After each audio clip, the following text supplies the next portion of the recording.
जीवन दो भांति जिया जा सकता है। एक मालिक की तरह, एक गुलाम की तरह। और गुलाम की तरह जो जीवन है वह नाम मात्र को ही जीवन है। उसे जीवन कहना भी गलत है। बस दिखाई पड़ता है जीवन जैसा, आभास होता है जीवन जैसा, जैसे एक सपना देखा हो। आशा में ही होता है गुलाम का जीवन। मिलेगा, मिलता कभी नहीं। आ रहा है, आता कभी नहीं। गुलाम का जीवन बस जाता है, आता कभी नहीं। गुलाम के जीवन का शास्त्र समझ लेना जरूरी है, क्योंकि जो उसे न समझ पाया वो मालिक के जीवन को निर्मित न कर पाएगा। दोनों के शास्त्र अलग हैं, दोनों की व्यवस्थाएं अलग हैं। गुलाम के जीवन के शास्त्र का नाम ही संसार है। मालिक और मालकियत के जीवन का नाम ही धर्म है। एस धम्मो सनातनो, वही सनातन धर्म का सूत्र है। मालिक से अर्थ है ऐसे जीना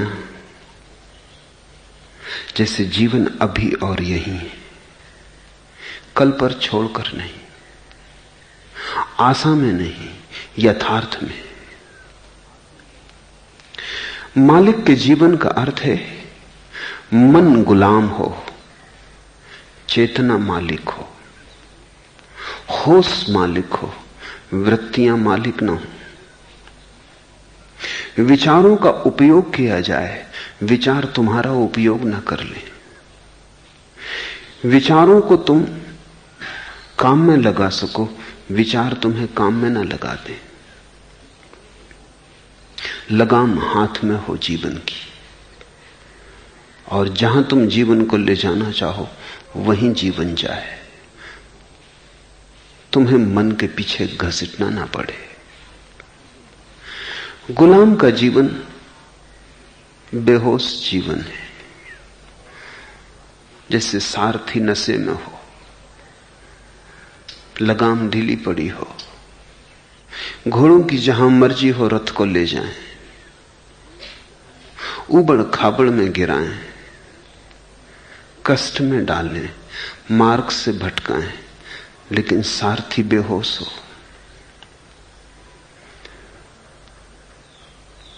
गीता में कृष्ण सारथी हैं। अर्थ है कि जब चैतन्य हो जाए सारथी, तुम्हारे भीतर जो श्रेष्ठतम है, जब उसके हाथ में लगाम आ जाए। बहुत बार अजीब सा लगता है कृष्ण को सारथी देखकर। अर्जुन ना कुछ है, अभी वो रथ में बैठा है। कृष्ण सब कुछ है, वे सारथी बने। पर प्रतीक बड़ा मधुर है। प्रतीक यही है कि तुम्हारे भीतर जो ना कुछ है वो सारथी ना रह जाए, तुम्हारे भीतर जो सब कुछ है वही सारथी बन जाए। तुम्हारी हालत उल्टी, तुम्हारी गीता उल्टी है। अर्जुन सारथी बना बैठा है, कृष्ण रथ में बैठे। ऐसे ऊपर से लगता है मालकियत, क्योंकि कृष्ण रथ में बैठे और अर्जुन सारथी है। ऊपर से लगता है तुम मालिक हो, ऊपर से लगता है तुम्हारी गीता ही सही, लेकिन फिर से सोचना, व्यास की गीता ही सही है। अर्जुन रथ में होना चाहिए, कृष्ण सारथी होने चाहिए। मन रथ में बिठा दो, हर्जा नहीं, लेकिन ध्यान सारथी बने तो एक मालकियत पैदा होती। इसलिए हमने इस देश में सन्यासी को स्वामी कहा है। स्वामी का अर्थ है जिसने अपनी गीता को ठीक कर लिया। अर्जुन रथ में बैठ गया, कृष्ण सारथी हो गए, वही सन्यासी है। वही स्वामी है। और स्वामी होना ही एकमात्र जीवन है। तब तुम जीते ही नहीं, तुम जीवन हो जाते हो, तुम महाजीवन हो जाते हो। सब बदल जाता है। कल तक जहां कांटे थे वहां फूल खिल जाते, और कल तक जो भटकाता था वही तुम्हारा अनुचर हो जाता है। कल तक जो इंद्रियां केवल दुख में ले गई थी वे तुम्हें महासुख में पहुंचाने लगती, क्योंकि जिन इंद्रियों से तुमने संसार को पहचाना है वे ही इंद्रियां तुम्हें परमात्मा के दर्शन दिलाने लगेंगी, उनको ही झलक मिलेगी। यही आंखें, ध्यान रखना, फिर से दोहराता हूं, यही आंखें उसे देखने लगेंगी। और इन्हीं आंखों ने पर्दा किया था, इन्हीं आंखों के कारण वो दिखाई न पड़ता था। इन आंखों को फोड़ मत लेना, जैसा कि बहुत से नासमझ तुम्हें समझाते रहे। ये आंखें बड़े काम में आने को हैं, सिर्फ भीतर का इंतजाम बदलना है। जो मालिक है असली में उसे मालिक घोषित करना है, बस उतनी घोषणा काफी है। जो गुलाम है उसे गुलाम घोषित करना है। तुम्हारे भीतर गुलाम मालिक बन के बैठ गया है और मालिक को अपनी मालकियत भूल गई, इसलिए आंखों से पदार्थ दिखाई पड़ता है, परमात्मा नहीं। कानों से शब्द सुनाई पड़ता है, निशब्द नहीं। हाथों से केवल वही छुआ जा सकता है जो रूप है, आकार है, निराकार का स्पर्श नहीं होता। मैं तुमसे कहता हूं, जैसे ही तुम्हारे भीतर का इंतजाम बदलेगा, मालिक अपनी जगह लेगा, गुलाम अपनी जगह लेगा, चीजें व्यवस्थित होंगी, तुम्हारा शास्त्र शीर्षासन न करेगा, ठीक जैसा होना चाहिए वैसा हो जाएगा। तत्क्षण तुम पाओगे इन्हीं आंखों से निराकार की झलक मिलने लगी। पदार्थ से परमात्मा झांकने लगा। पदार्थ सिर्फ घूंघट है, वही प्रेमी वहां छिपा है। और इन्हीं कानों से तुम्हें शून्य का स्वर सुनाई पड़ने लगेगा।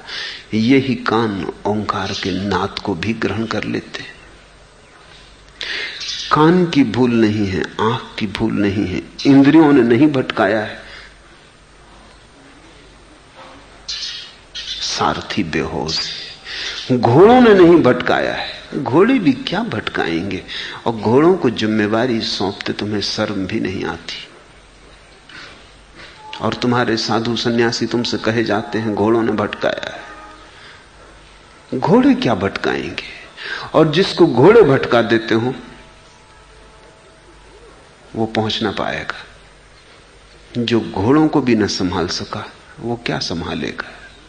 वो पहुंचने योग्य ही न था, उसकी कोई पात्रता ही न थी, जिसको घोड़ों ने भटका दिया। नहीं, भटके तुम हो, लगाम तुम्हारी ढीली। घोड़े तो बस घोड़े हैं, उनके पास कोई होश तो नहीं। जब तुम बेहोश हो तो घोड़ों से होश की अपेक्षा रखते हो। जब तुम्हारा चैतन्य सोया हुआ है तो इंद्रियों से तुम चैतन्य की अपेक्षा रखते हो। इंद्रियां तो तुम जैसे हो वैसी ही हो जाती, इंद्रियां अनुचर हैं। जीवन का इंतजाम बदलना ही साधना है, और यही इंतजाम का आधार है कि मन मालिक न रह जाए, ध्यान मालिक बने। इसी रफ्तारे आवारा से भटकेगा यहां कब तक। अमीरे कारवां बन जा, गुबारे कारवां कब तक। कब तक गुजरते हुए कारवां की धूल, पीछे उड़ती धूल, कब तक ऐसे भीड़ के पीछे उड़ती धूल का अनुगमन करता रहेगा। कब तक ऐसे चलेगा मन के पीछे, शरीर के पीछे, इंद्रियों के पीछे। कब तक क्षुद्र का अनुसरण होगा। अमीरे कारवां बन जा, अब वक्त आ गया कि मालिक बन जा। इस कारवां का पथ प्रदर्शक बन जा, सारथी बन जा। बहुत दिन अर्जुन रह लिए, कृष्ण बनने का समय आ गया। कृष्ण और अर्जुन दो नहीं, एक ही व्यक्ति को जमाने के दो ढंग हैं, एक ही चेतना के दो ढंग हैं, दो रूप हैं। रथ तो वही रहेगा, कुछ भी न बदलेगा। कृष्ण को भीतर बिठा दो, अर्जुन को सारथी बना दो, सब डगमगा जाएगा। कुछ तुमने जोड़ा नहीं, कुछ घटाया नहीं। बुद्ध ने कुछ जोड़ा थोड़ी है, उतना ही है बुद्ध के पास जितना तुम्हारे पास है। रत्ती भर ज्यादा नहीं, कुछ घटाया थोड़ी है, रत्ती भर कम नहीं। न कुछ छोड़ा है, न कुछ जोड़ा है, व्यवस्था बदली। वीणा के तार अलग पड़े थे, वीणा पे कस दिए, या वीणा के तार ढीले थे, उन्हें कस दिया है। जो जहां होना चाहिए था वहां रख दिया है, जो जहां नहीं होना चाहिए था वहां से बदल दिया है। सब वही है, बुद्ध में जो तुम में। अंतर क्या है? संयोजन अलग है, और संयोजन के बदलते ही सब बदल जाता है। सब।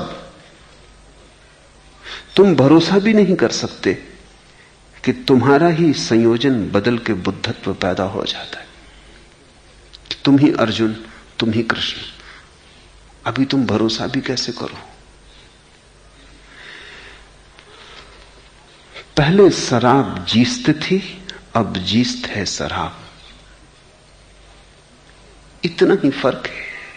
पहले शराब जीस्त थी, पहले नशा ही जिंदगी थी। अब जीस्त है शराब, अब जिंदगी ही नशा है। पहले नशा जिंदगी थी, पहले शराब जिंदगी थी, अब जिंदगी शराब है। कोई पिला रहा है, पिए जा रहा हूं मैं। बस इतना ही फर्क है। पहले तुम पी रहे थे, कोई पिला ना रहा था, और तब शराब जिंदगी मालूम होती थी, बेहोशी जिंदगी मालूम होती थी। अब जिंदगी ही शराब है। अब जीवन का उत्सव है, आनंद है। और अब तुम नहीं पी रहे हो, कोई पिला रहा है, पिए जा रहा हूं मैं। संयोजन बदला कि अहंकार गया। कृष्ण रथ में बैठ जाएं, अर्जुन सारथी बन जाए, अहंकार परिणाम होगा।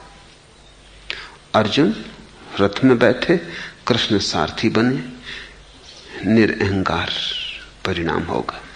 सारा गीता का संदेश इतना सा ही है कि अर्जुन तू स्वयं को छोड़ दे, निरअहंकार हो जा। तू मत पी अपने हाथ से, कोई पिला रहा है, पिए जा रहा हूं मैं।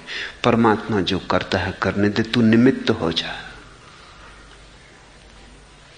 जो निमित्त हो गया वो मालिक हो गया, क्योंकि जो निमित्त हो गया वो मालिक के साथ एक हो गया।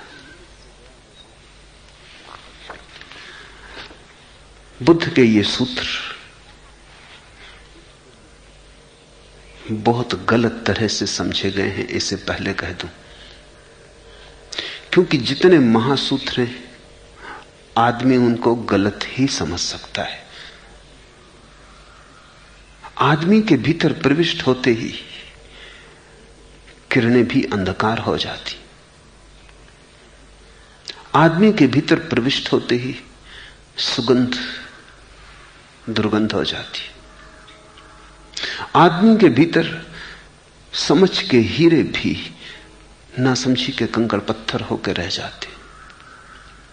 बुद्ध ने ये सूत्र दिए हैं बड़े बहुमूल्य, लेकिन बुद्ध के पीछे चलने वालों ने उन्हें गलत ढंग से पकड़ा, जैसा कि सभी के पीछे चलने वालों ने गलत ढंग से पकड़ा है।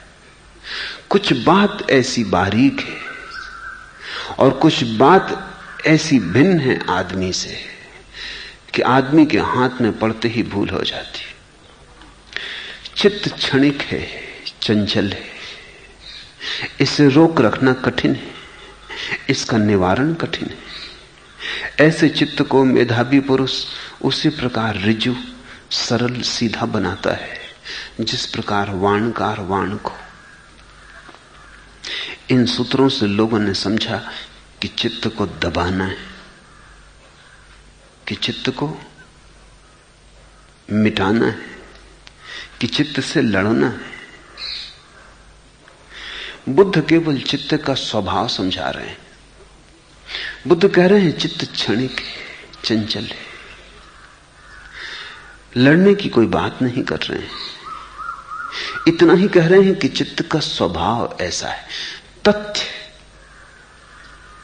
की घोषणा कर रहे हैं। लेकिन तुम्हारे मन में जैसे ही कभी कोई तुमसे कहता है चित्त क्षणिक है, जीवन क्षणभंगुर है, तुम तत्क्षण क्षणभंगुरता को तो नहीं समझते, शाश्वत की खोज में लग जाते हो, वहीं भूल हो जाती। और तुम्हारे महात्मागण जब भी तुमसे कहते हैं जीवन क्षणभंगुर, चित्त क्षणिक, तुम तत्क्षण सोचने लगते हो कैसे उसे पाएं जो अक्षणिक है, जो शाश्वत है, सनातन है। बस वहीं भूल हो जाती। शाश्वत को पाना नहीं, क्षणिक को समझ लेना है। जापान में एक बहुत बड़ा ज़ेन कवि हुआ बासो, उसकी एक छोटी सी कविता है, एक हाइकू है, जिसका अर्थ बड़ा अद्भुत है। हाइकू है कि जिन्होंने जाना वे ही लोग हैं जिन्होंने इंद्रधनुष को देखकर तत्क्षण न कहा कि जीवन क्षणभंगुर है, जिन्होंने पानी के बबूले को टूटते देखकर तत्क्षण न कहा कि जीवन क्षणभंगुर है, जिन्होंने ओस की बूंद को बिखरते या वाष्पीभूत होते देखकर तत्क्षण न कहा कि हम उदास हो गए, जीवन क्षणभंगुर है, उन्होंने ही जाना।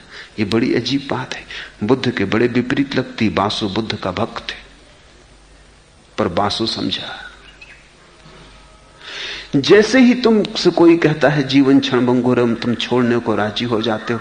तुम जीवन को छोड़ने को राजी नहीं होते, तुम क्षणभंगुरता को छोड़ने को राजी होते। तुम्हारी वासना नहीं मिटती, तुम्हारी वासना और बढ़ गई। तुम सनातन चाहते हो, शाश्वत चाहते हो। तुम कंकड़ पत्थर रखे थे, किसी ने कहा ये कंकड़ पत्थर है। तुम अब तक हीरे समझे थे इसलिए पकड़े थे, किसी ने कहा कंकड़ पत्थर है। तुम छोड़ने को राजी हो गए क्योंकि अब असली हीरों की तलाश करनी। हीरों का मोह नहीं गया। पहले इन्हें हीरा समझा था तो इन्हें पकड़ा था, अब कोई और हीरे हैं तो उन्हें पकड़ेंगे। लेकिन तुम वही के वही हो।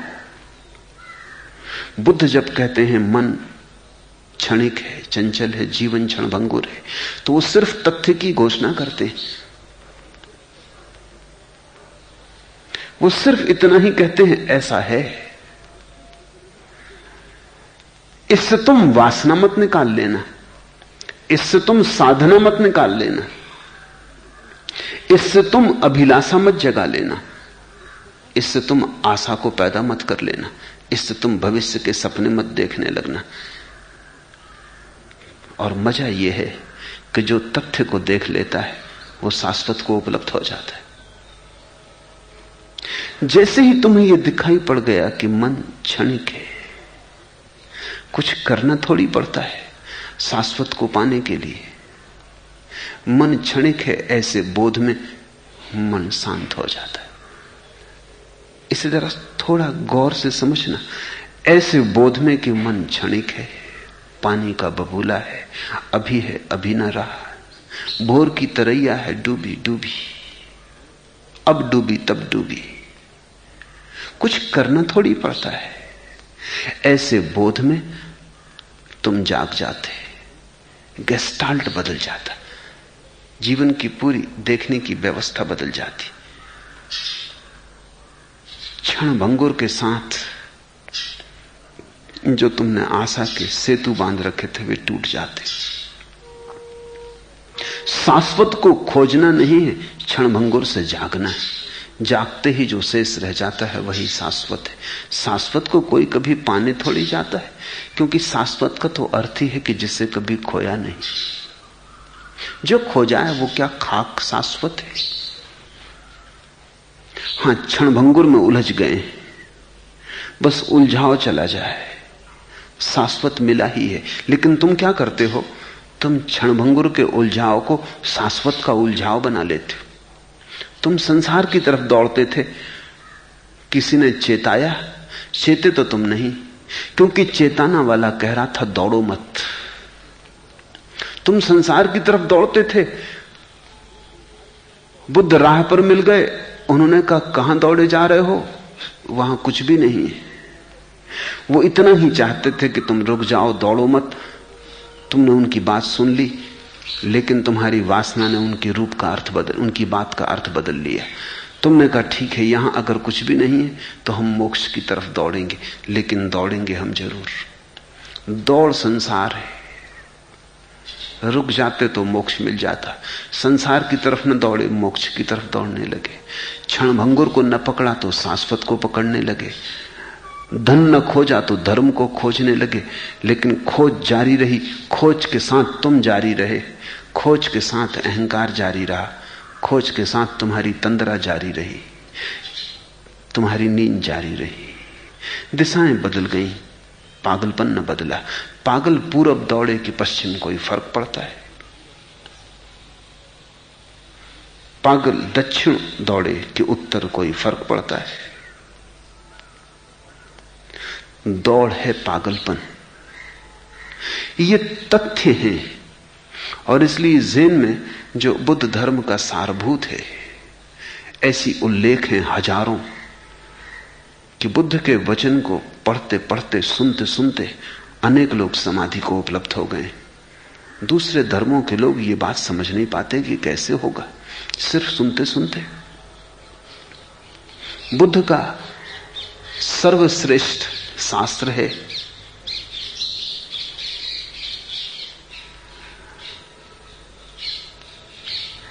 भारत से संस्कृत के रूप खो गए हैं, चीनी और तिब्बती से उसका फिर से पुनर्आविष्कार हुआ है, द डायमंड सूत्र।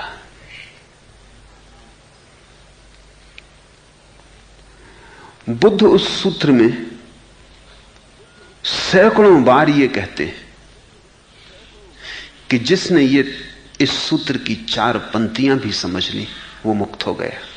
सैकड़ों बार, 1-2 बार नहीं, करीब करीब हर पृष्ठ पे कहते हैं।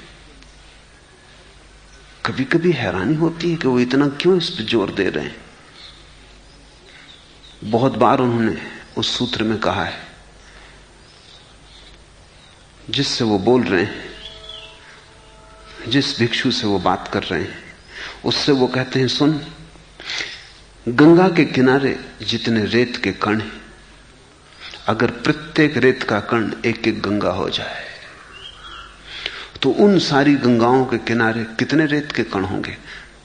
वो भिक्षु कहता, अनंत अनंत होंगे, हिसाब लगाना मुश्किल है। बुद्ध कहते हैं, अगर कोई व्यक्ति उतना अनंत अनंत पुण्य करे तो कितना पुण्य होगा? वो भिक्षु कहता, बहुत बहुत पुण्य होगा, उसका हिसाब तो बहुत मुश्किल है। बुद्ध कहते हैं, लेकिन जो इस शास्त्र की 4 पंक्तियां समझ ले, उसके पुण्य के मुकाबले कुछ भी नहीं। जो भी पढ़ेगा वो थोड़ा हैरान होगा कि 4 पंक्तियां, पूरा शास्त्र आधा घंटे में पढ़ लो, इससे बड़ा नहीं है। 4 पंक्तियां जो पढ़ ले। बुद्ध क्या कह रहे हैं? बुद्ध ने एक नवीन दर्शन दिया है, वह तथ्य को देख लेने का। बुद्ध ये कह रहे हैं, जो 4 पंक्तियां भी पढ़ ले, जो मैं कह रहा हूं उसके तथ्य को 4 पंक्तियों में भी देख ले, फिर कुछ करने को शेष नहीं रह जाता। बात हो गई। सत्य को सत्य की तरह देख लिया, असत्य को असत्य की तरह देख लिया, बात हो गई। फिर पूछते हो तुम क्या करें, तो मतलब हुआ कि समझे नहीं।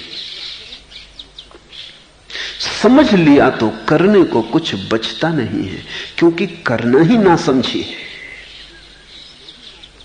वही अर्जुन पूछे चला जाता है कृष्ण से कि अगर मैं ऐसा करूं तो क्या होगा, अगर वैसा करूं तो क्या होगा। और कृष्ण कहते हैं तू करने की बात ही छोड़ दे, तू करने की बात उस पर छोड़ दे, तू कर ही मत, तेरे करने से सभी गड़बड़ होगा, तू उसे करने दे। पहले शराब जीस्त थी, अब जीस्त है शराब, कोई पिला रहा है पिए जा रहा हूं मैं। बुद्ध कहते हैं जान लिया, समझ लिया, हो गया। करने की बात ही नासमझी से उठती, क्योंकि तुम बोध हो, चैतन्य हो। चित्त क्षणिक है, चंचल है, ये कोई सिद्धांत नहीं, ये केवल सत्य की उद्घोषणा है। इसे सुनो, कुछ करना नहीं है, इसे पहचानो, कुछ साधना नहीं है। चित्त क्षणिक है, चंचल है, इसे रोक रखना कठिन है, इसका निवारण कठिन है। ऐसे चित्त को मेधावी पुरुष उसी प्रकार ऋजु सरल सीधा बनाता है जिस प्रकार वाणकार वाण को। अगर वाण तिरछा हो, आड़ा हो, तो निशाने पर नहीं पहुंचता, सीधा चाहिए, ऋजु चाहिए, सरल चाहिए, फिर पहुंच जाता है। तुम्हारा मन तिरछा है या सीधा? तुम्हारा मन जटिल है या सरल? तुम्हारा मन है, तुम वाणकार हो, तुम्हारा मन तुम्हारे हाथ का वाण है, लेकिन तुमने कभी ख्याल किया कि तुम उसे जटिल किए चले जाते हो, तुम उसे उलझाए चले जाते हो। सीधे सरल का क्या अर्थ है? सीधे सरल का अर्थ है जैसा मन हो उसे वैसा ही देख लेना, तत्क्षण मन सरल हो जाता है। यही है मन का दर्शन। कहो ध्यान, कहो अप्रमाद, या कोई और नाम दो। मन को उसको जैसा है वैसा ही देख लेने से तत्क्षण सरल हो जाता है। समझो कि तुम चोर हो या झूठ बोलने वाले हो। अब एक झूठ बोलने वाला आदमी है, वो मेरे पास आता है, वो कहता है कि मुझे सत्य बोलने की कला सिखा दे। ऐसे ही उलझा है, झूठ से उलझा है, अब और एक सत्य की झंझट भी लेना चाहता है। अब झूठ बोलने वाले आदमी को सच बोलने की कला कैसे सिखाई जाए, क्योंकि उस कला को सीखने में भी वो झूठ बोलेगा। एक क्रोधी आदमी है, वो कहता है मुझे अक्रोध सीखना है। अब क्रोधी आदमी को अक्रोध कैसे सिखाया जाए? अगर उससे कहो घर में शांत होकर बैठ जाना, तो बैठेगा कैसे? क्रोध ही उबलेगा। और अक्सर ऐसे क्रोधी अगर पूजा पाठ प्रार्थना करने लगते हैं तो घर भर की मुसीबत आ जाती। इससे तो बेहतर था कि वो नहीं करते थे, क्योंकि बच्चा अगर जरा शोरगुल कर दे तो उनका क्रोध उबल पड़ता है कि ध्यान में बाधा पड़ गई, या अगर पत्नी के हाथ से बर्तन गिर जाए तो उनका धर्म ध्यान नष्ट हो गया। क्रोध उनका जाएगा कैसे? वो ध्यान के आधार पर भी क्रोध करेंगे। हिंसक है कोई, पूछता है अहिंसक होना है। हिंसक चित्त कैसे अहिंसक होगा? वैसे ही जटिल था, अहिंसा और उपद्रव खड़ा कर देगी। तो वो तरकीबें खोज लेगा अहिंसक दिखने की, लेकिन हिंसक ही रहेगा। और पहले कम से कम हिंसा दिखाई पड़ती थी, अहिंसा में अगर ढक गई तो फिर कभी भी दिखाई ना पड़ेगी। काम वासना से भरा हुआ आदमी, वो कहता ब्रह्मचर्य साधना है। तुम अपने विपरीत जाने की चेष्टा करोगे, जटिल हो जाओगे। बुद्ध क्या कहते? बुद्ध कहते हैं क्रोधी हो तो क्रोध के तथ्य को जानो, अक्रोधी होने की चेष्टा मत करना। क्रोधी हो, क्रोध को स्वीकार करो, कह दो सारे जगत को कि मैं क्रोधी हूं। और उसे छिपाओ मत फिरो, क्योंकि छिपाने से कहीं रोग मिटा है। खोल दो उसे, शायद बह जाए, शायद नहीं, बह ही जाता है। अगर हिंसक हो तो स्वीकार कर लो कि मैं हिंसक हूं, और अपने हिंसक होने की दीनता को अस्वीकार मत करो। कहीं अहिंसक होने की चेष्टा में यही तो नहीं कर रहे हो कि हिंसक होने को कैसे स्वीकार करें? तो अहिंसा से ढांक ले। घाव है तो फूल ऊपर से चिपका दे,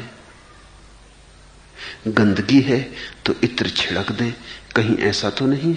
ऐसा ही है।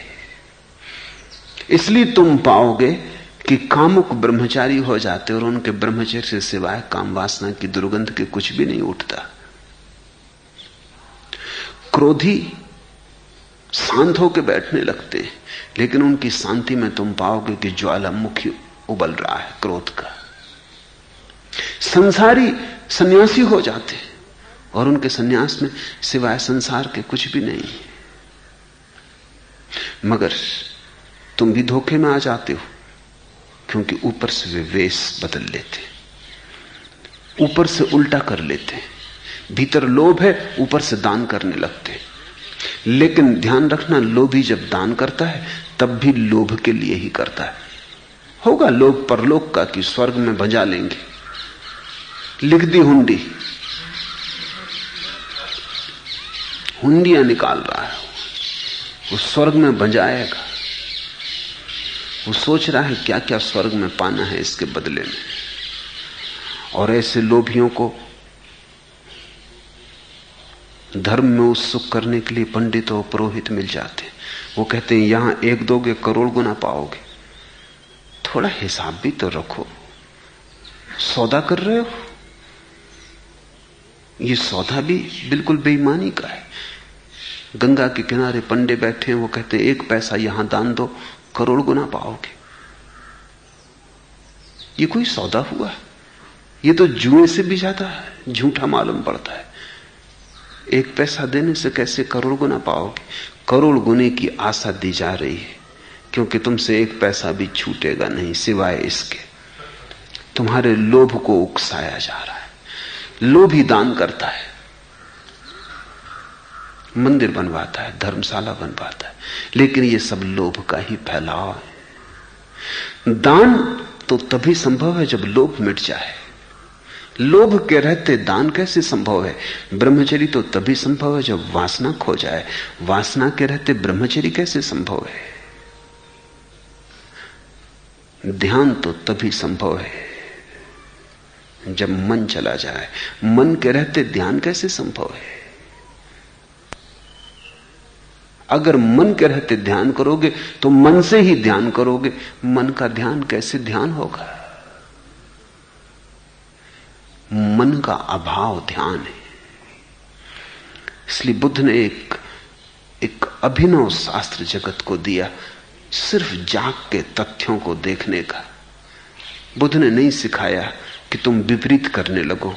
बुद्ध ने इतना ही सिखाया कि तुम जो हो उसे सरल कर लो, सीधा कर लो।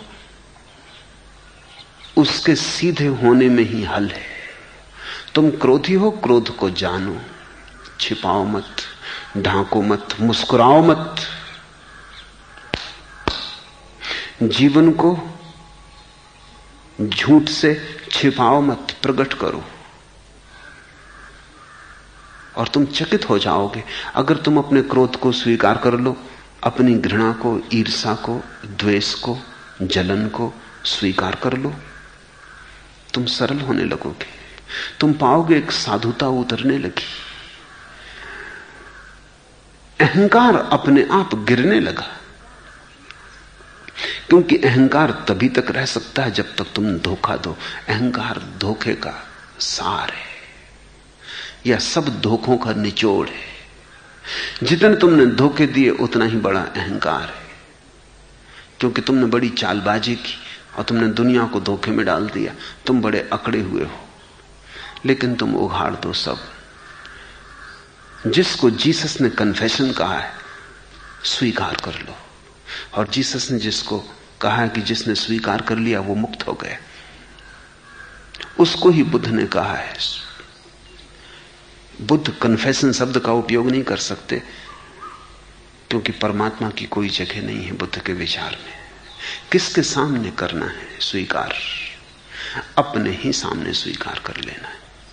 तथ्य की स्वीकृति में तथ्य से मुक्ति है। तथ्य की स्वीकृति में तथ्य के पार जाना है। इस बहुमूल्य सूत्र का थोड़ा सा जीवन में उपयोग करोगे, तुम चकित हो जाओगे। तुम्हारे हाथ में कीमिया लग गई, एक कुंजी लग गई। तुम जो हो उसे स्वीकार कर लो। चोर हो चोर, झूठे हो झूठे, बेईमान हो बेईमान, क्या करोगे तुम? उस स्वीकृति में तुम पाओगे कि अचानक तुम जो थे वो बदलने लगा। वो नहीं बदलता था क्योंकि तुम छिपाते थे। जैसे घाव को खोल दो खुली रोशनी में, सूरज की किरणें पड़े, ताजी हवाएं छुएं, घाव भरने लगता है। ऐसे ही ये भीतर के घाव हैं, इन्हें तुम जगत के सामने खोल दो, ये भरने लगते हैं। इस स्थिति को बुद्ध कहते हैं मेधावी पुरुष, बुद्धिमान व्यक्ति, जिसको थोड़ी भी अक्ल है। बाकी ये जो उल्टे काम कर रहे हैं, क्रोधी अक्रोधी बनने की, हिंसक अहिंसक बनने की, ये मूल है, ये मेधावी नहीं। ये समय गंवा रहे हैं, ये कभी कुछ ना बन पाएंगे। ये मूल ही चूक गए, ये पहले कदम पर ही भूल हो गई। मेधावी पुरुष उसी प्रकार ऋजु सरल सीधा बना लेता है अपने चित्त को, जिस प्रकार वाणकार वाण को।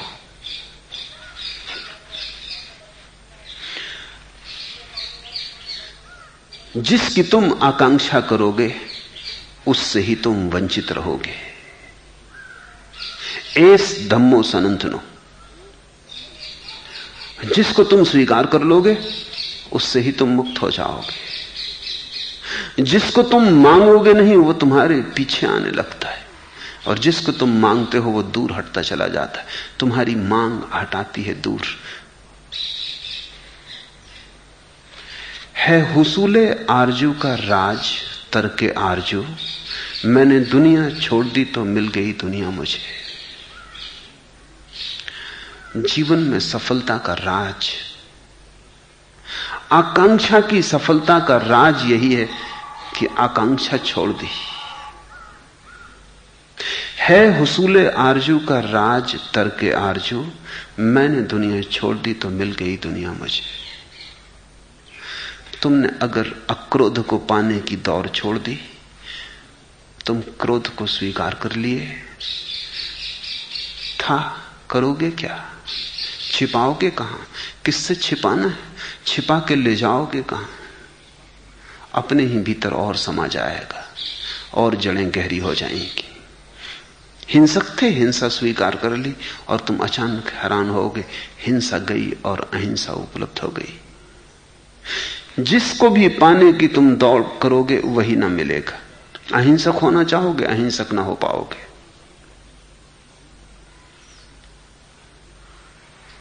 शांत होना चाहोगे, शांत ना हो पाओगे। सन्यासी होना चाहोगे, सन्यासी ना हो पाओगे। जो होना है वो चाह से नहीं होता।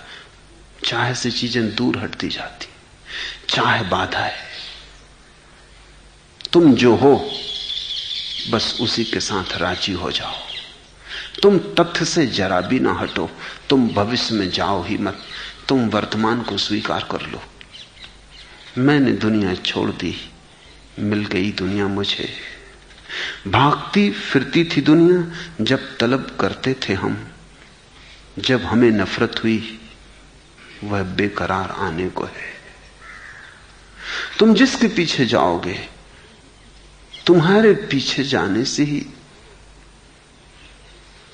तुम उसे अपने पीछे नहीं आने देते। तुम पीछे जाना बंद करो, तुम खड़े हो जाओ और जो तुमने चाहा था, जो तुमने मांगा था, वो बरस जाएगा। लेकिन वो बरसता तभी है जब तुम्हारे भीतर भिखारी का पात्र नहीं रह जाता, मांगने वाले का पात्र नहीं रह जाता, जब तुम सम्राट की तरह खड़े होते हो। इसको ही मैं मालिक होना कहता हूं। तुम जो भी हो वही हो कि तुम मालिक हो सकते हो। तुमने कुछ और होना चाहा तो तुम कैसे मालिक हो सकते हो? तब तो मांग रहेगी और तुम भिखारी रहोगे। आज अभी इसी क्षण तुम मालिक हो सकते हो। मांग छोड़ते ही आदमी मालिक हो जाता है, और थोड़ी मालिक होने का कोई उपाय है। तुम अगर मुझसे पूछो कैसे, फिर तुम चूके, क्योंकि तुमने फिर मांग के लिए रास्ता बनाया। तुमने कहा कि ठीक कहते हैं मालिक, तो मैं भी होना चाहता हूं। मैं तुमसे कहता हूं तुम हो सकते हो इसी क्षण, तुम हो। आंख भर खोलने की बात। तुम कहते हो कि होना तो मैं भी चाहता हूं। जो तथ्य है तुम उसे चाह बनाते हो। चाह बना के तुम तथ्य को दूर हटाते हो। फिर तथ्य जितना दूर हटता जाता है उतनी तुम ज्यादा चाह करते हो। जितनी ज्यादा तुम चाह करते हो उतना तथ्य और दूर हट जाता है। क्योंकि चाह से तथ्य का कोई संबंध कैसे जुड़ेगा? तथ्य तो है और चाह कहती है होना चाहिए। इन दोनों में कहीं मेल नहीं होता। बुद्ध का शास्त्र है कि तुम तथ्य को देखो और जो है उस रत्ती भर यहां वहां हटने की कोशिश मत करना। यही कृष्णमूर्ति का पूरा सार संचय है कि तुम जो हो उस रत्ती भर यहां वहां हटने की कोशिश मत करना। हो वही हो। उससे भिन्न जाने की चेष्टा की कि भटके, उससे विपरीत जाने की चेष्टा की कि फिर तो तुमने अनंत दूरी पे कर दी मंजिल। स्वीकार में, तथाता में क्रांति है। जिस प्रकार जलाशय से निकालकर जमीन पर फेंक दी गई मछली तड़फड़ाती है, उसी प्रकार यह चित्त मार के फंदे से निकलने के लिए तड़फड़ाता है। ये उनकी उस दिन की भाषा है, इसको आज की भाषा में रखना पड़े। जिस प्रकार जलाशय से निकालकर जमीन पर फेंक दी गई मछली तड़फड़ाती है। जलाशय यानी तथ्य जो है, जो मछली का जीवन, उससे निकाल के उसे तट पे फेंक दिया और जिससे मछली तड़फड़ाती है, उसी प्रकार यह चित्त मार के फंदे से निकलने के लिए तड़फड़ाता। मार का फंदा क्या है? आकांक्षा का। मार का फंदा क्या है? आशा का। मार का फंदा क्या है? कुछ होने की आकांक्षा और दौड़। जीसस के जीवन में उल्लेख है कि जब 40 दिन के ध्यान के बाद वे परम स्थिति के करीब पहुंचने लगे तो शैतान प्रकट हुआ। वो शैतान कोई और नहीं है, वो तुम्हारा मन है जो मरते वक्त ऐसे ही भभक के जलता है जैसे बुझते वक्त दिया आखिरी लपट लेता है। मन का अर्थ है वही जो अब तक तुमसे कहता था कुछ होना है, कुछ होना है, जो तुम्हें दौड़ाए रखता था। ध्यान की आखिरी घड़ी आने लगी जीसस की, मन मौजूद हुआ। जीसस की भाषा में शैतान, बुद्ध की भाषा में मार। मन ने कहा तुम्हें जो बनना हो मैं बना दूं। जीसस से कहा तुम्हें जो बनना हो मैं बना दूं, सारे संसार का सम्राट बना दूं, तीनों लोगों का सम्राट बना दूं। तुम बोलो तुम्हें जो बनना हो मैं तुम्हें बना दूं। जीसस मुस्कुराए और उन्होंने कहा तू पीछे हट, शैतान पीछे हट। क्या मतलब है जीसस का? जीसस ये कह रहे हैं अब तू और जग में मत दे बनाने के, बनने के। अब तो जो मैं हूं पर्याप्त है, तू पीछे हट, तू मुझे राह दे। बुद्ध जब परम घड़ी के करीब पहुंचने लगे तो वही घटना है, मार मौजूद हुआ। मार यानी मन। और मन ने कहा अभी मत छोड़ो आशा, क्योंकि उस सांझ बुद्ध संसार से तो 6 साल पहले मुक्त हो गए थे। 6 साल से वो मोक्ष की तलाश में लगे थे और 6 साल में थक गए, क्योंकि तलाश से कभी कुछ मिला ही नहीं है। बुद्ध को नहीं मिला, तुम्हें कैसे मिलेगा?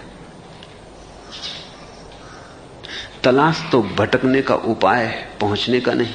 उस दिन वो थक गए तलाश से भी, मोक्ष की भी व्यर्थ मालूम पड़ा। संसार तो व्यर्थ था, आज मोक्ष भी व्यर्थ हो गया। उन्होंने सांझ जिस वृक्ष के नीचे थोड़ी देर बाद वो बुद्धत्व को उपलब्ध हुए, अपना सिर टेक दिया और उन्होंने कहा कुछ पाना नहीं है। मार उपस्थित हुआ, उसने कहा इतनी जल्दी आशा मत छोड़ो, अभी बहुत कुछ किया जा सकता है, अभी तुमने सब नहीं कर लिया है, अभी बहुत साधन शेष है, मैं तुम्हें बताता हूं। लेकिन बुद्ध ने उसकी एक ना सुनी, वो लेटे ही रहे।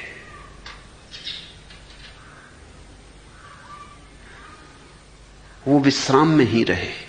मार उन्हें पुनः न खींच पाया दौड़ में। मार ने सब तरह से चेष्टा की कि अभी मोक्ष को पाने का ये उपाय हो सकता है, सत्य को पाने का ये उपाय हो सकता है। वो उपेक्षा से देखते रहे। जीसस ने तो इतना भी कहा था शैतान से हट पीछे, बुद्ध ने उतना भी न कहा, क्योंकि हट पीछे में भी जीसस थोड़े तो हार गए। बुद्ध ने इतना भी न कहा। बौद्ध शास्त्र कहते हैं बुद्ध सुनते रहे उपेक्षा से। इतना भी रस न लिया कि इंकार भी करें।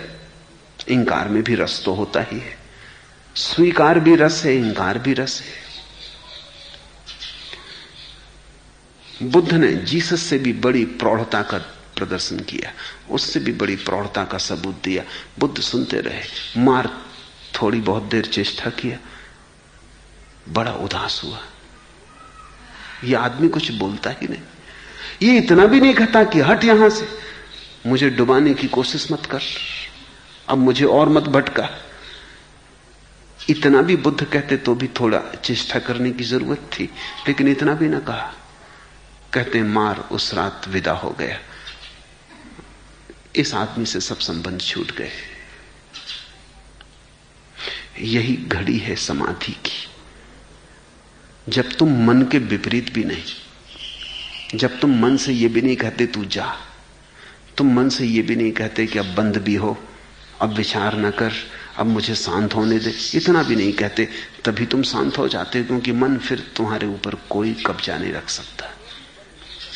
इतना भी बल मन का ना रहा कि वो तुम्हें अशांत कर सके। इतना भी बल मन का ना रहा कि वो तुम्हारे ध्यान में बाधा डाल सके। तुम मन के पार हो गए। उसी रात सुबह भोर के तारे के साथ आखिरी तारा डूबता था और बुद्ध परम प्रज्ञा को उपलब्ध हुए। जिस प्रकार जलाशय से निकालकर जमीन पर फेंक दी गई मछली तड़फड़ाती है, ऐसे ही तुम तड़फड़ा रहे हो, चित्त तड़फड़ा रहा है। क्योंकि तथ्य और सत्य के जलाशय के बाहर आशा के तट पर पड़े हो। कुछ होना है, ऐसा भूत सवार है। जो हो उसके अतिरिक्त हो कैसे सकोगे कुछ? जो हो वही हो सकते हो, उसके बाहर उसके पार कुछ भी नहीं है। लेकिन मन पर एक भूत सवार है। कुछ होना है, गरीब हैं तो अमीर होना है, बीमार हैं तो स्वस्थ होना है, शरीरधारी हैं तो अशरीरधारी होना है, जमीन पर हैं तो स्वर्ग में होना है, संसार में है तो मोक्ष में होना है। कुछ होना है, बिकमिंग। है से संबंध नहीं है, होने से संबंध है। होना ही मार है, होना ही शैतान है। और होने के तट पर मछली जैसा तुम तड़फड़ाते हो, लेकिन तट छोड़ते नहीं। जितने तड़फड़ाते हो उतना सोचते हो। तड़फड़ाहट इसीलिए है कि अब तक हो नहीं पाया, जब हो जाऊंगा तड़फड़ाहट मिट जाएगी, और दौड़ने लगते हो। तर्क की भ्रांति तुम्हें और तट की तरफ सरकाए ले जाती, जबकि पास ही सागर है तथ्य का। उसमें उतरते ही मछली राजी हो जाती, उसमें उतरते ही मछली की सब बेचैनी खो जाती। इतने ही करीब जैसे तट पर तड़पती मछली, उससे भी ज्यादा करीब तुम्हारा सागर है।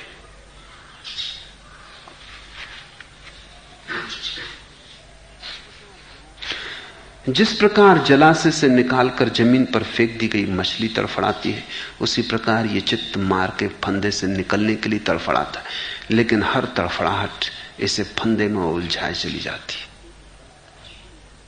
क्योंकि तड़फड़ाहट में भी ये मार की भाषा का ही उपयोग करता है, समझ का नहीं, वहां भी वासना का ही उपयोग करता है। दुकान पर बैठे लोग दुखी हैं, जो पाना था नहीं मिला।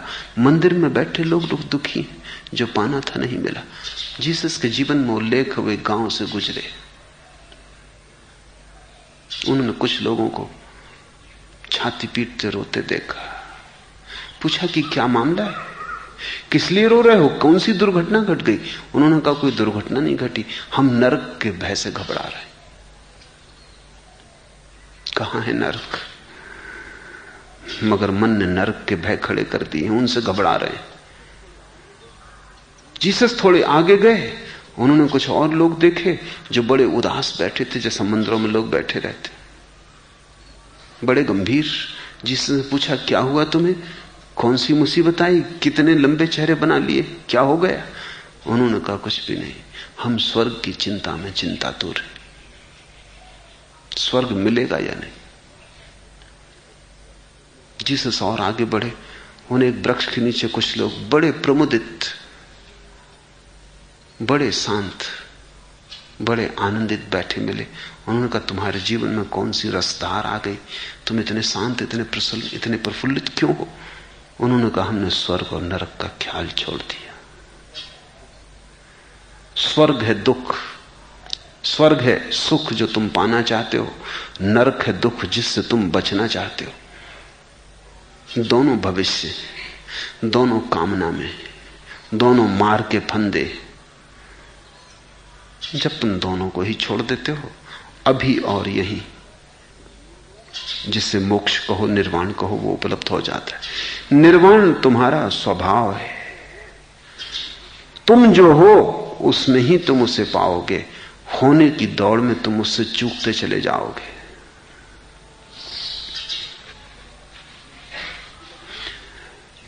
सुलगना और जीना, सुलगना और जीना, यह कोई जीने में जीना है। लगा दे आग अपने दिल में, दीवाने धुआं कब तक। ये जो होने की आकांक्षा है, इससे आग नहीं पैदा होती, सिर्फ धुआं ही धुआं पैदा होता है। बुद्ध का वचन है कि वासना से भरा चित्त गीली लकड़ी की भांति है, उसमें आग लगाओ तो लपट नहीं निकलती, धुआं ही धुआं निकलता है। लकड़ी जब सूखी होती है तब उससे लपट निकलती है। जब तक वासना है तुम्हारी समझ में, तुम्हारे जीवन में आग ना होगी, तुम्हारे जीवन में रोशनी और प्रकाश ना होगा, धुआं ही धुआं होगा। अपने ही धुएं से तुम्हारी आंखें खराब हुई जा रही, अपने ही धुएं से तुम देखने में असमर्थ हुए जा रहे, अंधे हुए जा रहे। अपने ही धुएं से तुम्हारी आंखें आंसुओं से भरी हैं और जीवन का सत्य तुम्हें दिखाई नहीं पड़ता है। सुलगना और जीना, यह कोई जीने में जीना है। लगा दे आग अपने दिल में, दीवाने धुआं कब तक। लेकिन धुआं तब तक उठेगा ही जब तक कोई भी वासना का गीलापन तुम में रह गया। लकड़ी जब तक गीली है धुआं उठेगा, लकड़ी से धुआं नहीं उठता, गीलेपन से धुआं उठता है। लकड़ी में छिपे जल से धुआं उठता है, तुमसे धुआं नहीं उठ रहा है। तुम्हारे भीतर जो वासना की आर्द्रता है, गीलापन है, उससे धुआं उठ रहा है। त्यागी बुद्ध ने उसको कहा है जो सूखी लकड़ी की भांति है, जिसने वासना का सारा ख्याल छोड़ दिया, जिसका निग्रह करना बहुत कठिन है और जो बहुत तरल है, हल्के स्वभाव का है और जो जहां चाहे वहां झट चला जाता है। ऐसे चित्त का दमन करना श्रेष्ठ है। दमन किया हुआ चित्त सुखदायक होता है। दमन शब्द को ठीक से समझ लेना। उस दिन इसके अर्थ बहुत अलग थे जब बुद्ध ने इसका उपयोग किया था, अब अर्थ बहुत अलग है। फ्रायड के बाद दमन शब्द के अर्थ बिल्कुल दूसरे हो गए। भाषा वही नहीं रह जाती, रोज बदल जाती है। भाषा तो प्रयोग पर निर्भर करती है। बुद्ध के समय में, पतंजलि के समय में दमन का अर्थ बड़ा और था। दमन का अर्थ था मन में, जीवन में, तुम्हारे अंतरतम में अगर तुम क्रोध कर रहे हो या तुम अशांत हो, बेचैन हो, तो तुम एक विशिष्ट मात्रा की ऊर्जा नष्ट कर रहे हो। स्वभावतः जब तुम क्रोध करोगे थकोगे, क्योंकि ऊर्जा नष्ट होगी। जब तुम काम वासना से भरोगे तब भी ऊर्जा नष्ट होगी। जब तुम उदास होगे, दुखी होगे, तब भी ऊर्जा नष्ट होगी। एक बड़ी हैरानी की बात है कि सिर्फ शांति के क्षणों में ऊर्जा नष्ट नहीं होती, और आनंद के क्षणों में ऊर्जा बढ़ती, नष्ट होना तो दूर, विकसित होती, प्रमुदित होती। इसलिए बुद्ध कहते हैं अप्रमाद में प्रमुदित हो। दुख में घटती है, शांति में स्थिर रहती है, आनंद में बढ़ती है। और जब भी तुम कोई नकारात्मक, निषेधात्मक भाव में उलझते हो, तब तुम्हारी ऊर्जा व्यर्थ जा रही है। तुम में छेद हो जाते, जैसे घड़े में छेद हो और तुम उसमें पानी भर के रख रहे हो, वो बहा जा रहा है। बुद्ध जब या पतंजलि जब कहते हैं दमन, चित्त का दमन, तो वो ये नहीं कहते कि चित्त में क्रोध को दबाना है। वो ये कहते हैं कि चित्त में जिन छिद्रों से ऊर्जा बहती है, उन छिद्रों को बंद करना है। और जो ऊर्जा क्रोध में संलग्न होती है, उस ऊर्जा को जीवन की विधायक दिशाओं में संलग्न करना है। इसे कभी ख्याल करके देखो, तुम्हारे मन में क्रोध उठा है, किसी ने गाली दे दी, या किसी ने अपमान कर दिया, या घर में किसी ने तुम्हारी कोई बहुमूल्य चीज तोड़ दी और तुम क्रोधित हो गए हो। एक काम करो, जाके घर के बाहर बगीचे में कुदाली लेके 1-2 फीट का गड्ढा खोद डालो, और तुम बड़े हैरान होगे कि गड्ढा खोदते खोदते क्रोध तिरोहित हो गए। क्या हुआ? जो क्रोध तुम्हारे हाथों में आ गया था, जो किसी को मारने को उत्सुक हो गया था, वो ऊर्जा उपयोग कर ली गई। या घर के दौड़ के 3 चक्कर लगाओ और तुम पाओगे कि लौट के तुम हल्के हो गए। वो जो क्रोध उठा था जा चुका। ये तो क्रोध का रूपांतरण हुआ। इसको ही बुद्ध और महावीर और पतंजलि ने दमन कहा है। फ्रायड ने दमन कहा है, तुम्हारे भीतर क्रोध उठा, उसको भीतर दबा लो, प्रकट मत करो, तो खतरनाक है, तो बहुत खतरनाक है। उससे तो बेहतर है तुम प्रकट कर दो, क्योंकि क्रोध अगर भीतर रह जाएगा नासूर बनेगा। नासूर अगर संभालते रहे, सेते रहे, तो आज नहीं कल कैंसर हो जाएगा। जितनी मनुष्यता सभ्य होती चली जाती है, उतनी खतरनाक बीमारियों का फैलाव बढ़ता जाता है। कैंसर बड़ी नई बीमारी है, वो बहुत सभ्य आदमी को ही हो सकती है, जंगलों में रहने वाले लोगों को नहीं होती। आयुर्वेद में तो कुछ लोगों को राजरोग कहा गया, वो सिर्फ राजाओं को ही होते थे। क्षय रोग को राजरोग कहा है, वो हर किसी को नहीं होता था। उसके लिए बहुत सभ्यता का तल चाहिए, बहुत सुसंस्कारित जीवन चाहिए, जहां तुम अपने भावावेशों को सुगमता से प्रकट न कर सको, जहां तुम्हें झूठे भाव प्रकट करने पड़े, जहां रोने की हालत हो वहां मुस्कुराना पड़े, और जहां गर्दन मिटा देने की, तोड़ देने की इच्छा हो रही थी, वहां धन्यवाद देना पड़े। तो तुम्हारे भीतर ये दबे हुए भाव धीरे धीरे घाव बन जाएंगे। फ्रायड का कहना बिल्कुल सच है कि दमन खतरनाक है, लेकिन बुद्ध, महावीर और पतंजलि जिसको दमन कहते हैं वो खतरनाक नहीं, वो किसी और ही बात को दमन कहते हैं। वो कहते हैं दमन रूपांतरण को, निषेध को विधेयक में बदल देने को वो दमन कहते हैं। और उसी मन को वो कहते हैं सुख उपलब्ध होगा।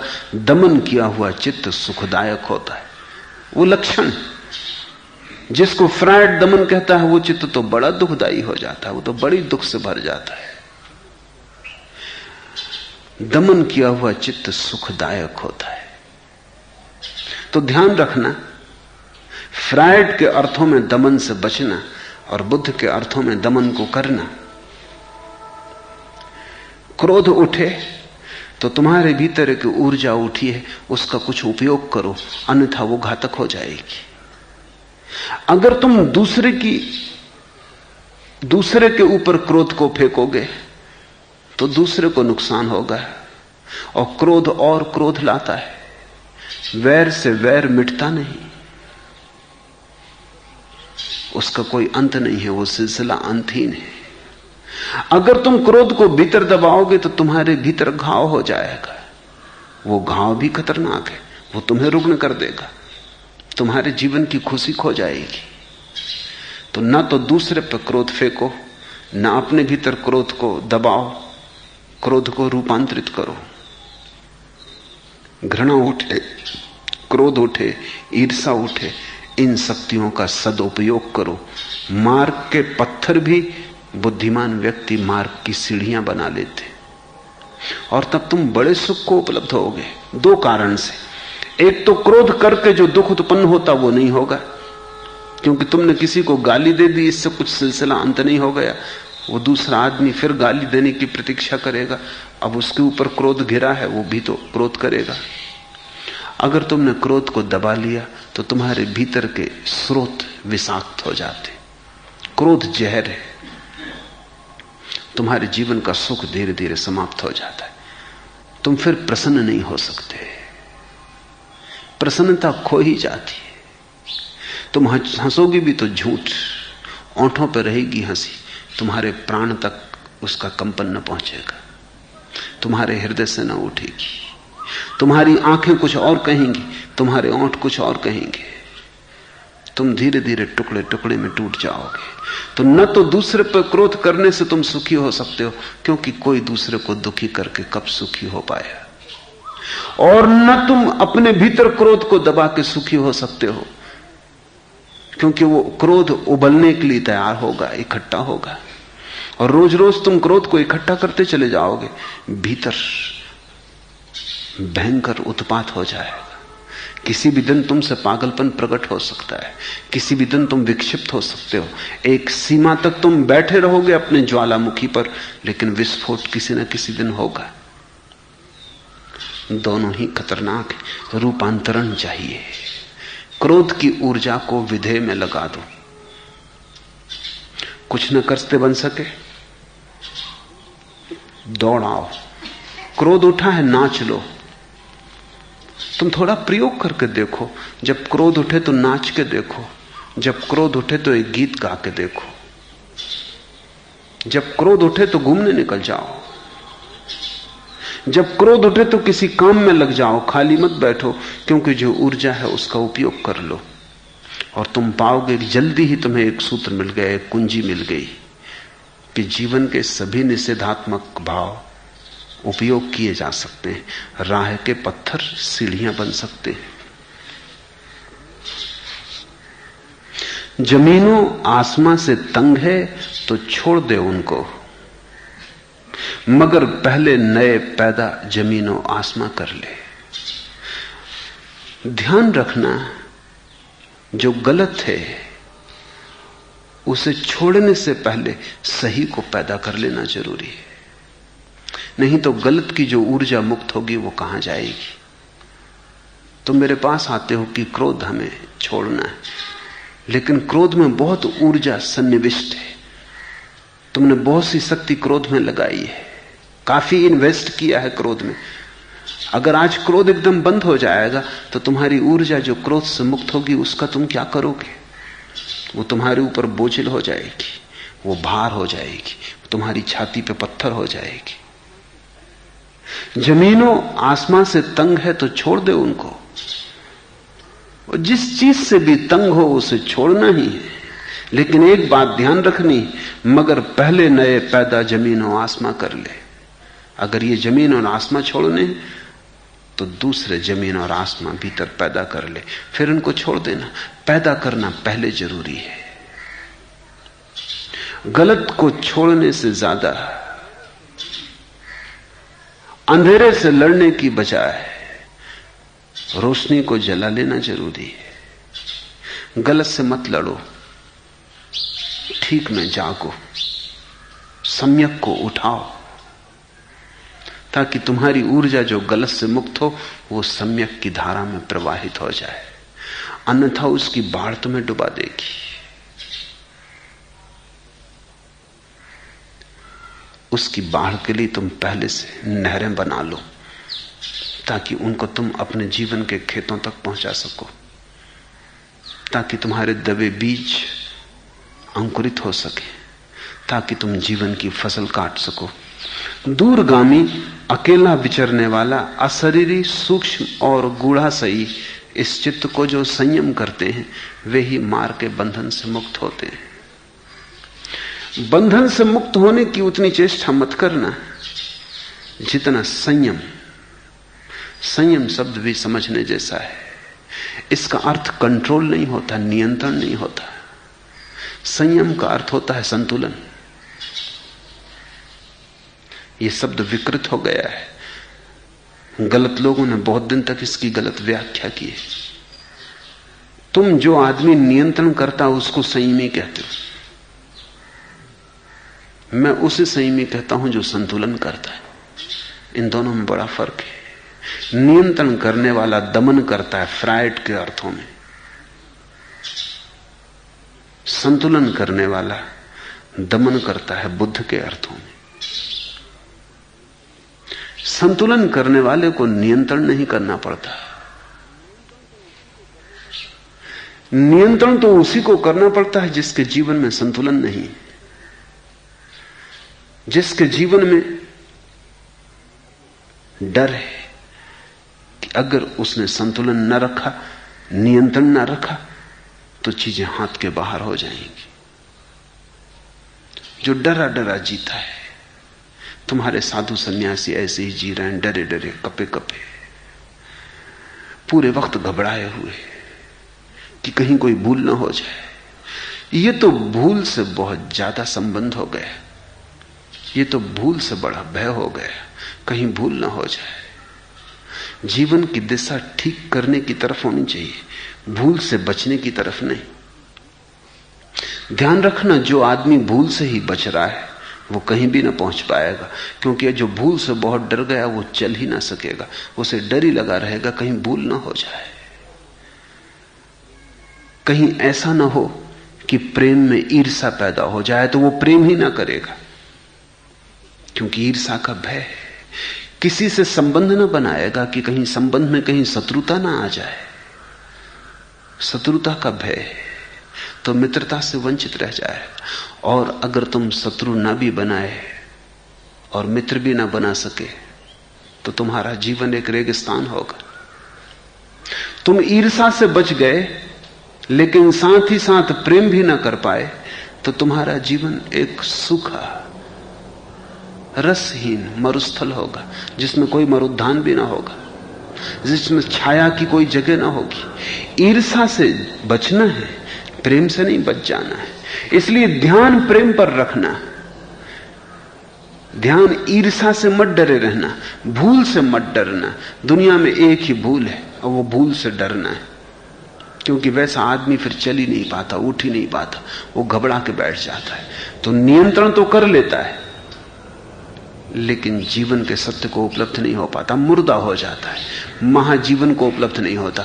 संसार से तुम भाग सकते हो, लेकिन वो भागना अगर नियंत्रण का है तो तुम संसारिक से भी नीचे उतर जाओगे। तुम्हारे जीवन में मरघट की शांति होगी, शिवालय की नहीं। तुम्हारे जीवन में रिक्तता का शून्य होगा, ध्यान का नहीं। और खालीपन में और ध्यान में बड़ा फर्क है। मन की अनुपस्थिति में, एब्सेंस ऑफ माइंड में, और मन के अनुपस्थित हो जाने में बड़ा फर्क है। तो अगर तुम पीछे सिकुड़ गए, डर गए, तो यह हो सकता है कि तुम्हारे जीवन में गलतियां ना हो, लेकिन ठीक होना भी बंद हो जाएगा। यह बड़ा महंगा सौदा हुआ। गलतियों के पीछे ठीक को गंवा दिया। यह तो ऐसा हुआ जैसे सोने में कहीं कूड़ा करकट ना हो, इस डर से सोने को भी फेंक दिया। कूड़ा करकट फेंकना जरूरी है, सोने को शुद्ध करना जरूरी, लेकिन कूड़े करकट का भय बहुत ना समा जाए।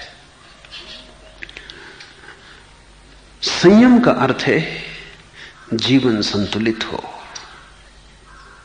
संतुलन का अर्थ है जीवन बोधपूर्वक हो, अप्रमाद का हो। तुम एक एक कदम होशपूर्वक उठाओ। गिरने का डर मत रखो, गिरना भी पड़े तो घबराने की बात नहीं, संभलने की क्षमता पैदा करो। गिर पड़ो तो उठने की क्षमता पैदा करो। भूल हो जाए तो ठीक करने का बोध पैदा करो। लेकिन चलने से मत डर जाना, किनारे उतर के बैठ मत जाना कि रास्ते पे कांटे भी हैं, भूले भी हैं, लुटेरे भी हैं, लूट लिए जाएंगे, भटक जाएंगे। इससे तो चलना ही ठीक नहीं। भारत में यही हुआ। बहुत से लोग रास्ते के किनारे उतर के बैठ गए। भारत मर गया, धार्मिक नहीं हुआ, सिर्फ मुर्दा हो गया। इससे तो पश्चिम के लोग बेहतर थे। भूलें उन्होंने बहुत की, भूलों से भी क्या डरना, लेकिन जिंदा है, और जिंदा है तो कभी ठीक भी कर सकते हैं। मुर्दा हो जाना धार्मिक हो जाना नहीं। धार्मिक हो जाना सोने से कचरे को जला डालना है, लेकिन कचरे के साथ, कचरे के डर से सोने को फेंक देना नहीं। तो पश्चिम के धार्मिक होने की संभावना है, लेकिन पूरब बिल्कुल ही जड़ हो गया है।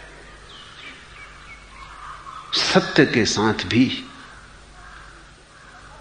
हमने सौभाग्य नहीं उपलब्ध किया।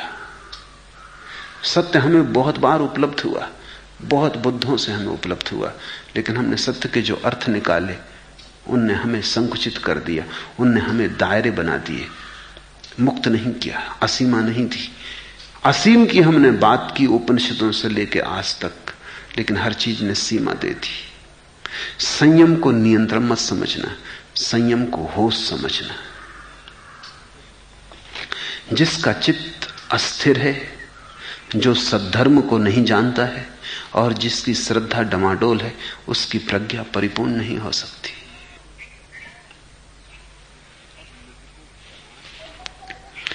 अब मुझको करार तो सबको करार है। दिल क्या ठहर गया कि जमाना ठहर गया।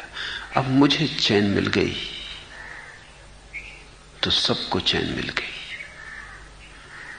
तुम्हारा संसार तुम्हारा ही प्रक्षेपण है। अगर तुम बेचैन हो तो सारा संसार तुम्हें चारों तरफ बेचैन मालूम पड़ता है। अगर तुमने शराब पी ली है और तुम्हारे पैर डगमगाते हैं तो तुम्हें रास्ते के किनारे खड़े मकान भी डगमगाते दिखाई पड़ते हैं। रास्ते पे जो भी तुम्हें दिखाई पड़ता वो डगमगाता दिखाई पड़ता है। जिसका चित्त अस्थिर है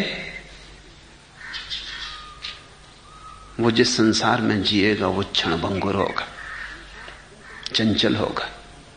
संसार चंचल नहीं है, तुम्हारे मन के डमाडोल होने के कारण सब डमाडोल दिखाई पड़ता है। अब मुझको करार तो सबको करार है। दिल क्या ठहर गया कि जमाना ठहर गया। तुम ठहरे कि सब ठहर गया, तुम रुके कि सब रुक गया, तुम चले कि सब चल पड़ता है। तुम्हारा संसार तुम्हारा ही फैलाव है, तुम ही हो तुम्हारे संसार। जिसका चित्त अस्थिर है उसका सब अस्थिर होगा।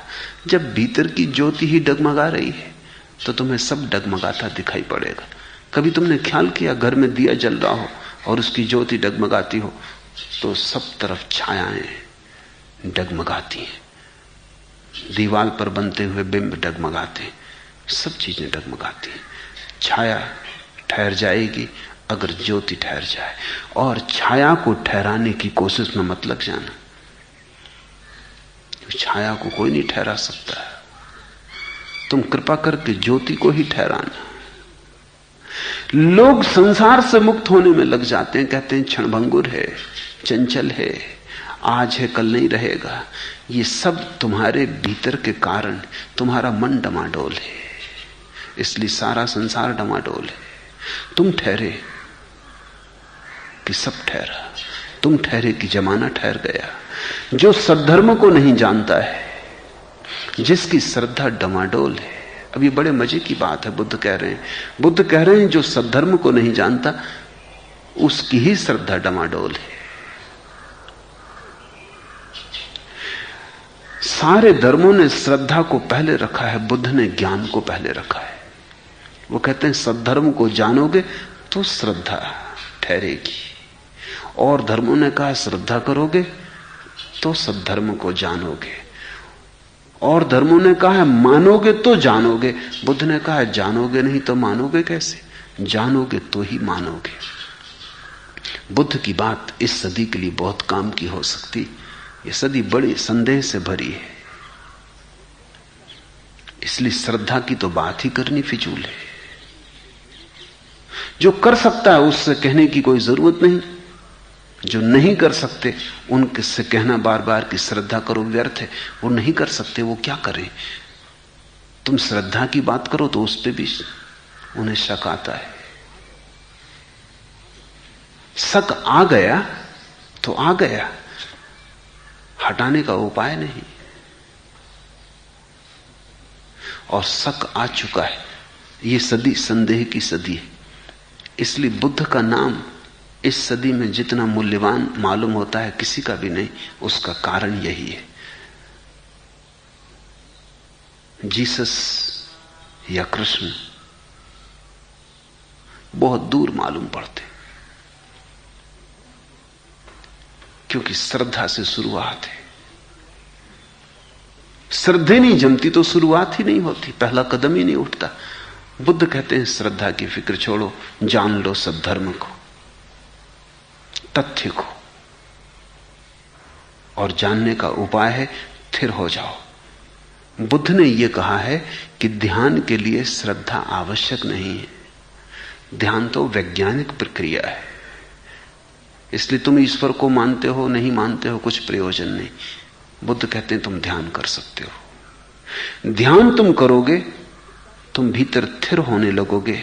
उस स्थिरता के लिए किसी ईश्वर का आकाश में होना आवश्यक ही नहीं है।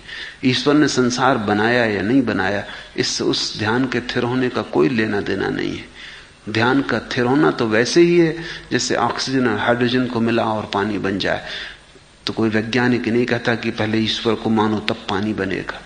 ध्यान तो एक वैज्ञानिक प्रयोग है। तुम भीतर स्थिर होने की कला को सीख जाओ, सद्धर्म से परिचय होगा, परिचय से श्रद्धा होगी।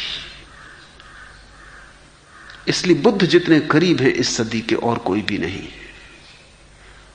क्योंकि ये सदी संदेह की, और बुद्ध ने श्रद्धा पर जोर नहीं दिया, बोध पर जोर दिया है। जो सद्धर्म को नहीं जानता और जिसकी श्रद्धा डमाडोल है, होगी ही, उसकी प्रज्ञा परिपूर्ण नहीं हो सकती। बुद्ध शर्तें नहीं दे रहे हैं, बुद्ध केवल तथ्य दे रहे हैं। बुद्ध कहते हैं ये तथ्य है, सद्धर्म का बोध हो, श्रद्धा होगी, श्रद्धा हो परिपूर्णता होगी, प्रज्ञा परिपूर्ण होगी।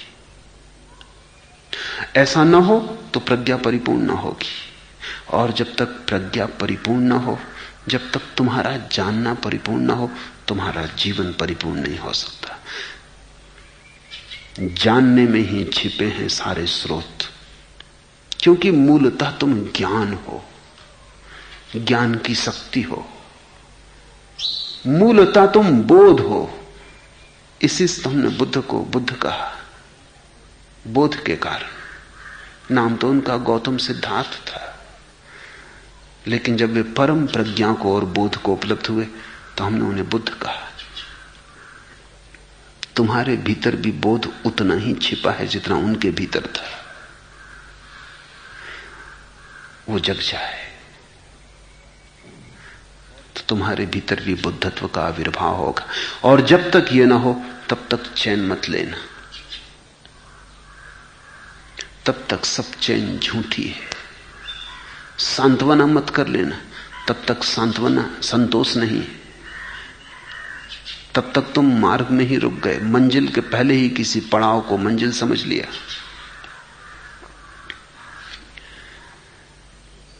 जिसका चित्त अस्थिर है, जो सद्धर्म को नहीं जानता और जिसकी श्रद्धा डमाडोल है, उसकी प्रज्ञा परिपूर्ण नहीं हो सकती।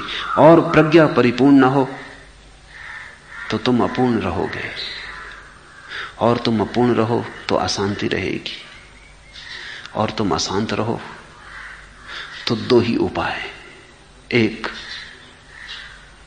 कि तुम शांति को खोजने निकलो, और दो कि तुम अशांति को समझो। अशांति को समझना बुद्ध का उपाय है। जिसने अशांति को समझ लिया वो शांत हो जाता है, और जो शांति की तलाश में निकल गया वो और नई नई अशांतियां मोल ले लेता है। जीवन को जीने के दो ढंग हैं, एक मालिक का और एक गुलाम का। गुलाम का ढंग भी कोई ढंग है। जीना हो तो मालिक होकर ही जीना, अन्यथा इस जीवन से मर जाना बेहतर है। कम से कम मर जाना सच तो होगा। ये जीवन तो बिल्कुल झूठा है, सपना है। गुलाम के ढंग से तुमने जी के देख लिया, कुछ पाया नहीं, यद्यपि पाने ही पाने की तलाश रही। अब मालिक के ढंग से जीना देख लो। बस शास्त्र बदलना होगा, सूत्र बदलना होगा, इतना ही फर्क करना होगा। अब तक कल के लिए जीते थे, अब आज ही जियो। अब तक कुछ होने के लिए जीते थे, अब जो हो वैसे ही जियो। अब तक मूर्छा में जीते थे, अब जागकर जियो, होश से जियो। और ध्यान रखना, प्रत्येक कदम होश का बुद्धत्व को करीब लाता है। प्रत्येक कदम होश का तुम्हारे भीतर बुद्धत्व के झरनों को सक्रिय करता है। मेघ किसी भी क्षण बरस सकता है, तुम जरा संयोजन बदलो और सब तुम्हारे पास है, कुछ जोड़ना नहीं। और कुछ तुम्हारे पास ऐसा नहीं है जिसे हटाना है। वीणा के तार ढीले टूटे, जोड़ना है, व्यवस्थित कर देना है। उंगलियां भी तुम्हारे पास हैं, वीणा भी तुम्हारे पास है। सिर्फ उंगलियों का वीणा के तारों पर खेलने का संयोजन करना है। किसी भी क्षण संयम बैठ जाएगा, संगीत उत्पन्न हो सकता है। आज इतना।